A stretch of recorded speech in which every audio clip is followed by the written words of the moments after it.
நஹ்மதுஹு நுஸல்லி அலா ரசூலிஹில் கரீம். இஸ்லாமிய வரலாற்றில் இன்றைய தினம் மிக முக்கியமான ஒரு நாள். ரமதான் பிறை 17 என்று சொன்னாலே நம் நினைவுக்கெல்லாம் வரக்கூடிய ஒரு விஷயம் பத்ருடைய நாள். பத்ருடைய யுத்தம் நடைபெற்ற நாள், பத்ருடைய வெற்றி கிடைத்த நாள். இந்த வெற்றி நமக்கு கிடைக்கவில்லை என்று சொன்னால் இன்றைக்கி நம்ம முஸ்லீம்களாக உட்கார்ந்துருக்க முடியாது. இந்த மார்க்கம் நம்மக்கிட்ட இன்றைக்கி வந்திருக்காது. ஸல்லல்லாஹு அலைஹி வஸல்லம் அல்லாஹ் கிட்ட கேட்டாங்க, யா அல்லாஹ், இந்த கூட்டத்தை நீ அழிச்சிட்டன்னு சொன்னால் உன்னை வணங்குறதுக்கு யாரும் இருக்க மாட்டாங்க ரப்பே என்று அல்லாஹ்விடம் ஸல்லல்லாஹு அலைஹி வஸல்லம் கேட்டார்கள். அப்படி மிக முக்கியமான ஒரு வரலாற்று சம்பவம் நிறைய தடவை நம்ம கேட்டிருக்கோம். இந்த பத்ரிலிருந்து பேசப்பட வேண்டிய விஷயங்கள் நிறையா இருக்குது. பத்ருடைய படிப்பனை நம்ம எடுத்தோன்னு சொன்னால் அவ்வளோ விஷயங்கள் கொட்டி கிடக்குது. தலைமைத்துவ பண்பிலிருந்து, அல்லாஹுடைய ஈமானுடைய விஷயத்திலிருந்து, ஒற்றுமையின் விஷயத்திலிருந்து, இப்படி பலதரப்பட்ட கோணங்களில் ஒவ்வொரு கோணத்தில் நம்ம பத்ரை பார்த்தோம் சொன்னால் அதுலேருந்து நிறைய விஷயங்களை எடுக்க முடியும். ஆனால் இந்த ஒரு சின்ன வீடியோவில் இன்றைய தினம் நம்ம பார்க்கக்கூடிய ஒரு விஷயம் இந்த பத்ருடைய போரில் என்னென்னு சொன்னால், இந்த பத்ருடைய அந்த போரினுடைய அமைப்பு, இப்போ முஸ்லீம்கள் எவ்வளோ இருந்தாங்க, காஃபிர்கள் எவ்வளோ இருந்தாங்க, இந்த ரெண்டு பேருடைய படை பலத்தை முதல்ல நம்ம கொஞ்சம் விளங்கணும். 313 பேர் நமக்கு தெரியும். முஸ்லீம்கள் 313 பேர். அவங்கக்கிட்ட இருந்த குதிரையுடைய எண்ணிக்கை என்பது 2 குதிரைகள் சொல்லப்படுது. குதிரை அவ்வளோதான். 70 ஒட்டகங்கள். ஏன்னா பிரயாணத்தில் போனாங்க. 70 ஒட்டகங்கள், 2 குதிரைகள், வாள் போரிடுறதுக்கு வாள் வேணுமா இல்லையா, அது ஒரு 8 வாள் என்னமோ தான் இருந்துச்சு. போர் கவசங்கள் எதுவுமே அணியல. இதுதான் முஸ்லிம்களுடைய படையுடைய நிலை. இவ்வளோதான். யோசிச்சு பாருங்கள், 313 பேர் போருக்கான எந்த ஒரு தயாரிப்பும் இல்லாமல் சென்றவர்கள். 70 ஒட்டகங்கள், குதிரை 2 குதிரை தான். அவங்கக்கிட்ட இருந்த வாள் ஆயுதங்கள் போன்றது ஒரு 8 ஆயுதங்கள், அவ்வளோதான். இது தான் அவங்கக்கிட்ட இருந்தது. ஆனால் அப்படியே அந்த பக்கம் எதிரி படைக்கிட்ட இருந்தது அவங்களுடைய ஸ்ட்ரென்த் என்னன்னு பார்த்தா 1000, 3 times மோர். இது 313, இங்கே 1000. அவங்கக்கிட்ட இருந்த குதிரைகளுடைய எண்ணிக்கை 300. அவங்கக்கிட்ட இருந்த ஒட்டகங்கள் எண்ணிக்கை 700. அவங்கக்கிட்ட இருந்த ஆர்ம்டு சோல்ஜர்ஸ் 600. அதாவது தாக்கக்கூடிய அந்த வெப்பன்ஸோட 600 பேர். முழு அந்த போருக்கு தேவையான கவசங்களுடன் வந்திருந்தார்கள். போருக்கான அந்த பயிற்சியை எடுத்துக்கொண்டு அதற்கான தயாரிப்போடு அவர்கள் வந்திருந்தார்கள். இப்போ யோசிச்சு பாருங்கள், இந்த போரை லாஜிக்கலாக யோசித்து பார்த்தா இப்படி தயார்படுத்தி கொண்டு தயாரிப்போடு வந்த ஒரு படையிடம் ஸல்லல்லாஹு அலைஹி வஸல்லம் 313 பேர் போய் நிற்கிறாங்கன்னு சொன்னால் எப்படி போய் நிற்க முடியும்? முதல்ல நம்ம போய் நிற்க முடியுமா? நம்மளால் யோசிக்க முடியுமா? 313 சஹாபாக்களில் ஏதாவது ஒரு சஹாபி நான் போயிடுறேன்னு சொன்னாங்களே? இங்கே தான் விஷயமே இருக்குது. ஸல்லல்லாஹு அலைஹி வஸல்லம் 313 சஹாபாக்களை அங்கே போய் நிறுத்தினாங்களே. அந்த 313 சஹாபாக்களில் ஒரு சஹாபி கூட இந்த படையை என்னால் வெல்ல முடியுமா என்ற ஒரு அச்சம் வந்துச்சா? இல்லை. அவ்வளோ பெரிய படையை பார்த்து சஹாபாக்கள் உள்ளத்தில் பயம் வந்துச்சா? இல்லை. பத்ருடைய மிக முக்கியமான ஒரு விஷயம் என்னன்னு சொன்னால், அல்லாஹுக்கு மட்டும் தான் பயப்பட வேண்டும் என்ற ஒரு விஷயத்தை ஸல்லல்லாஹு அலைஹி வஸல்லம் போதனையோடு நிறுத்தாமல் அந்த போதனையை தானும் வாழ்ந்து தன்னுடைய சஹாபாக்களுடைய உள்ளத்தில் விதைத்து அதற்கு ஒரு டெஸ்டிங் கிரவுண்டு பத்ர். யோசிச்சு பாருங்க, 13 வருஷ காலம் அல்லாஹ் பற்றி சொன்னாங்க. அல்லாஹ்க்கு மட்டும்தான் பயப்படணும், அல்லாஹ் கொண்டு தான் நன்மை தீமை ஏற்படுது, அவன் நாடாமல் நம்ம லைஃப்பில் எதுவுமே நடக்காது. இதை 13 வருஷம் சொல்லப்பட்டுச்சு. அதை டெஸ்ட் பண்ணுறதுக்கு ஒரு கிரவுண்டு வேணும்ல, அல்லாஹ் பத்ரை கொடுத்துட்டான். எந்த அல்லாஹை நம்பி 13 வருஷம் வாழ்ந்தார்களோ, எந்த அல்லாஹினுடைய இல்மு 13 வருஷம் கொடுக்கப்பட்டுச்சோ, அதை டெஸ்ட் செய்வதற்காக இப்போ உங்க முன்னாடி பாருங்க, இவ்வளோ பெரிய ஆர்மி நிற்குது. உங்ககிட்ட ஆயுதம் இல்லை, உங்ககிட்ட குதிரை இல்லை, உங்ககிட்ட ஒட்டகங்கள் இல்லை, உங்ககிட்ட போர் கவசங்கள் இல்லை. ஆனால் அது எல்லாம் தயாரிப்போடு வந்து உங்க முன்னாடி நிற்கிறாங்க. அதை பார்த்து பயம் இல்லாமல் எப்படி சஹாபாக்கள் நின்றாங்க? பயம் இல்லாமல் எப்படி ஸல்லல்லாஹு அலைஹி வஸல்லம் நின்றார்கள்? அதுதான் முதல் கேள்வி. ஒரு போர் என்று சொன்னால் நம்ம மனசுக்கு வர்றது என்ன? பயம். ஒரு போர்னு சொன்னால் முதல் விஷயம் என்ன? பயம். அழிச்சிருவாங்களோ, எதிரி படை இப்படி வந்து நிற்குது, ஸ்ட்ராங்காக வந்து நிற்குது, அவங்க நம்மளை அழிச்சிருவாங்களோன்ற பயம் வரும்ல. அந்த பயம் ஏன் சஹாபாக்களுக்கு வரலை? யாருக்கு பயந்தாங்க? அல்லாஹுக்கு மட்டும்தான் பயந்தாங்க. எப்படி அந்த பயம் வந்துச்சு? இந்த படைப்புகளை பார்த்து அவங்க உள்ளத்தில் கடுகளவு கூட பயம் ஏற்படாமல் ஸல்லல்லாஹு அலைஹி வஸல்லம் எப்படி அவர்களை வளர்த்தெடுத்தார்கள் என்று சொன்னால், அல்லாஹுவை பற்றி உண்டான இல்ம். அல்லாஹ் ஒருவன் தான் நன்மை தீமையை ஏற்படுத்த முடியும். நான் படைப்புகளை பார்த்து பயப்பட மாட்டேன். ஹாஃபூனி, அல்லாஹ் குர்ஆன்ல சொல்றான்ல, எனக்கு மட்டும் பயப்படுங்க. ஃபக்ஷௌனி, எனக்கு மட்டும் நீங்கள் பயப்படுங்க. அதனால் தான் சொல்வார்கள், மன் ஹாஃபல் இல்லா ஹாஃபலஹு குல்ல ஷை. எந்த ஒரு மனிதன் அல்லாஹ்வுக்கு பயப்படுவானோ அவனுக்கு எல்லா படைப்புகளும் பயப்படும் என்று அறிஞர்கள் சொல்லுவார்கள். அப்போ அல்லாஹ்வுக்கு மட்டும்தான் பயப்பட வேண்டும் என்ற அந்த உணர்வு, அந்த ஹஷியத், அதை ஸல்லல்லாஹு சஹாபாக்கள் உள்ளத்தில் கொடுத்துட்டாங்க. இப்போ நம்ம வெளியே போகிறோம், ஒரு நாய் வருது, ஒரு ஒரு பலமான ஒரு நாய் நம்ம முன்னாடி வருது. அந்த நாயை பார்த்த உடனே அது சிங்கம் இல்லை, புலி இல்லை, ஆனால் அந்த நாய் நம்மளை தாக்கிடுமோன்ற ஒரு பயம் கடுகளோ நம்ம உள்ளத்தில் வரும். நம்ம தனியாக ரோட்டில் நடந்து போட்டிருக்கோம், ஒரு நாய் முன்னாடி வருது. இப்போ அதே நாய் ஓனர் ஒரு சின்ன ஒரு கயிற்றை பிடித்துட்டு நடந்துட்டு வராருன்னு சொன்னால் பயப்படுவோமா?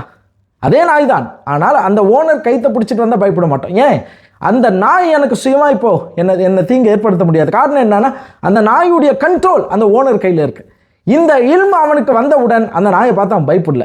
அது போன்று ஒரு சின்ன உதாரணம், அது போன்று சஹாபாக்கள் எதிரிகளை பார்த்து பயப்படவில்லை. அந்த எதிரிகளுடைய கண்ட்ரோல் அல்லாஹ் கையில் இருக்கு. அல்லாஹ் நாடினா தான் அந்த எதிரிகளை கொண்டு எனக்கு தீங்கு ஏற்படும். அல்லாஹ் நாடலனா நான் எதுக்கு யாரை பார்த்து பயப்படணும்? என் கண்ட்ரோலும் சரி, படைப்புகளுடைய கண்ட்ரோலும் சரி, எல்லாம் அல்லாஹ் கையில் இருக்கு. நான் யாரை பார்த்தும் பயப்பட மாட்டேன், அல்லாஹ்க்கு மட்டும்தான் பயப்படும். இதை வாயால் சொல்லலை, பயானா பேசிட்டு போகலை, உள்ளத்தில் நிரூபித்து வாழ்ந்து காட்டி சஹாபாக்கள் பதிரிலே ப்ரூவ் பண்ணி காட்டிட்டான். நாங்கள் பயப்பட மாட்டோம். எங்ககிட்ட ஆயுதம் இல்லை, பரவாயில்லை. எங்ககிட்ட குதிரை இல்லை, பரவாயில்லை. எங்ககிட்ட போர் கவசங்கள் இல்லை, பரவாயில்லை. இது எதுவுமே இல்லை, பயப்படுவீங்களா? பயப்பட மாட்டோம். ஏன்? அல்லாஹ் எங்க கூட இருக்கான்.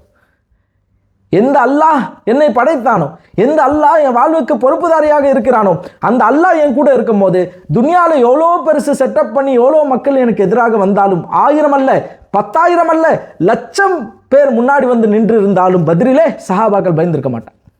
1000 பேர் இல்லை, 1,00,000 பேர் முன்னாடி வந்து நின்னா சஹாபாக்கள் பயம் வந்திருக்காது. காரணம் என்ன? அவங்க லைஃப்ல நன்மை தீமையை ஏற்படுத்துவது படைப்புகள் அல்ல, அல்லாஹுதான் நன்மை தீமையை ஏற்படுத்த முடியும். அவன் நாடாமல் எனக்கு எந்த தீங்கும் யாரும் ஏற்படுத்த முடியாது. இந்த பெரும்படை என் முன்னால் வந்து நிற்கிறது, இந்த படை எனக்கு எந்த தீங்கும் ஏற்படுத்த முடியாது என்ற உணர்வை, அசைக்க முடியாத உணர்வை சஹாபாக்களுடைய உள்ளத்தில் ஸல்லல்லாஹு அலைஹி வஸல்லம் கொண்டு வந்து நிறுத்தியதால் பத்ரிலே 313 சஹாபிகளும் எந்த பயமும் இல்லாமல், எந்த கவலையும் இல்லாமல், தைரியமாக, உற்சாகத்துடன், அல்லாஹ்வின் மீது யக்கீனுடன், ஈமானுடன் முன்னாடி வந்து நின்றான். நம்ம இன்னைக்கு சின்ன சின்ன விஷயத்துக்கு பயப்படுறோம். துனியாவில் எதுக்கெல்லாம் பயப்படுறோம்? அப்படி ஆயிடுமோ, இப்படி ஆயிடுமோ. எப்போல்லாம் நமக்கு பயம் வருகிறதோ அப்போல்லாம் பத்ருடைய பக்கங்களை எடுத்து பார்க்குறோம். சஹாபாக்கள் எந்த தைரியத்தோடு முன்னாடி போய் நின்றாங்க. அந்த தைரியம் நமக்கு வரணும்னு சொன்னால் அல்லாஹ்வை பற்றி உண்டான இல்மு நமக்கு இருக்கணும். அல்லாஹ்வின் மீது அசைக்க முடியாத யக்கீன், அல்லாஹ்வின் மீது அசைக்க முடியாத நம்பிக்கை, என் ரப்பு என் கூட இருக்கான். எது வந்தாலும் சரி, என் வாழ்க்கையில் எவ்வளோ பெரிய கஷ்டம் வந்தாலும் சரி, எவ்வளோ பெரிய சிக்கல்கள் வந்தாலும் சரி, இது போன்ற 1000 படைகள் வந்தாலும் சரி, நான் பயப்பட மாட்டேன், நான் கவலை கொள்ள மாட்டேன். அதனால் தான் சஹாபாக்கள் பத்ருடைய இரவிலே போர் அடுத்த நாள் அந்த இரவிலே சஹாபாக்கள் உறங்கினார்கள். அல்லாஹ் உறக்கத்தை கொடுத்தான். ரிலாக்ஸாக இருந்தாங்க, பரேஷானா இல்லை, ஸ்ட்ரெஸ்ஸோடு இல்லை. நாளைக்கு அவங்களை சந்திக்க போகிறோமே, இவ்வளோ பெரிய படம் நம்மளை அழிச்சிருமோ, பயம் இல்லை, கவலை இல்லை. கவலையுடன் அழுது கொண்டிருந்தவர்கள் ஸல்லல்லாஹு அலைஹி வஸல்லம் அல்லாஹ் கிட்ட கேட்டாங்க. யக்கீன் இருந்தாலும் ஈமான் இருந்தாலும் வெற்றி தரது அல்லவா? அல்லாஹ்விடம் கதறினார்கள். ஃபஜ்ர் வரைக்கும் கேட்டுட்டே இருந்தாங்க அல்லாஹ் கிட்ட. அதனால் வாழ்க்கையில் நம்ம வெற்றி அடைய வேண்டும் என்று சொன்னால், பதில் மட்டுமல்ல, வாழ்க்கையில் எல்லா தருணங்களிலும் நாம் வெற்றி அடைய வேண்டும் என்று சொன்னால், முதலில் அல்லாஹ்வின் மீது அசைக்க முடியாத நம்பிக்கை. அல்லாஹ் தான் என்னை படைத்தான், எல்லா படைப்புகளையும் படைத்தவன் அவன்தான். அசைக்க முடியாத நம்பிக்கை. அடுத்து என்ன?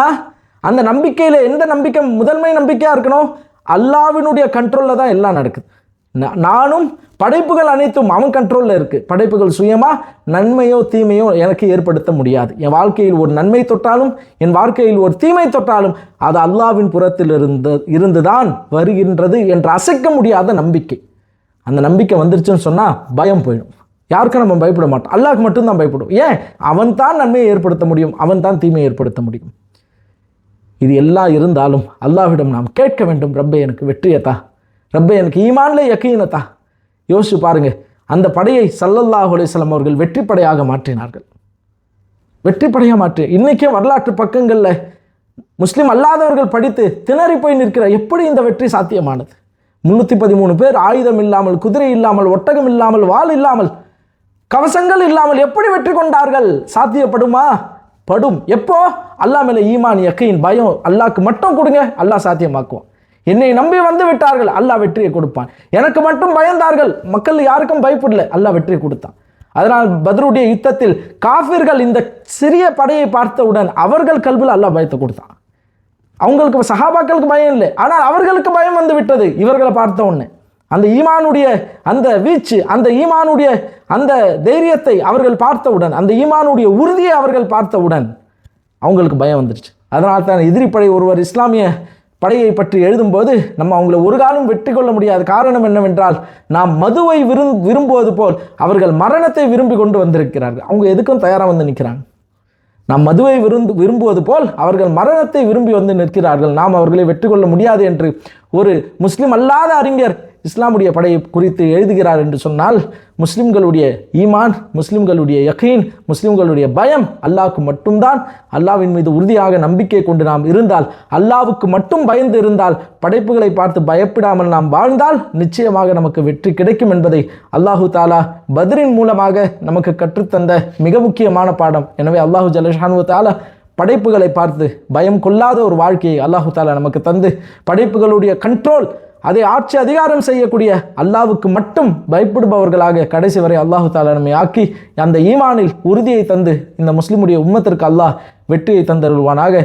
வாஹிரு தாவான் அல்ஹம்துலில்லாஹி ரப்பில் ஆலமீன். அஸ்ஸலாமு அலைக்கும் வரஹ்மத்துல்லாஹி வபரகாத்துஹு.